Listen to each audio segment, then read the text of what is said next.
Osteoporosis. তো osteoporosis কী এবং এর প্রধান লক্ষণগুলো কী কী এবং কোন টেস্ট করা যায়, তো আজকে সে বিষয়ে আলোচনা করব। তো অস্টিওপোরোসিস হচ্ছে এক ধরনের সাইলেন্ট ডিজিজ, নীরব রোগ। হাড় না ভাঙা অবধি এর প্রথম লক্ষণ বোঝা যায় না।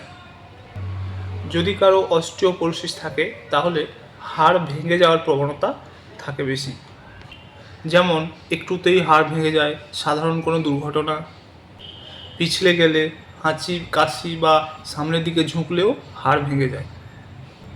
মেরুদণ্ড, কবজি এবং কোমরের হাড় সহজেই ভেঙে যায়। অস্টিওপোরোসিসের কারণে পিঠ এবং কোমরে তীব্র ব্যথা হয়।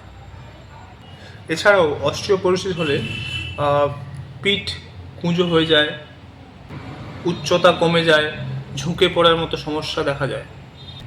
এছাড়াও অস্টিওপোরোসিস থাকলে পোশ্চার চেঞ্জ হয়, আমাদের অঙ্গভঙ্গি যে সেটা চেঞ্জ হয়। এছাড়াও কাঁধ সামনের দিকে ঝুঁকে পড়ে। তো অস্টিওপোরোসিসের কারণে যে টেস্ট করা উচিত সেটা হচ্ছে বোন ডেনসিটি টেস্ট।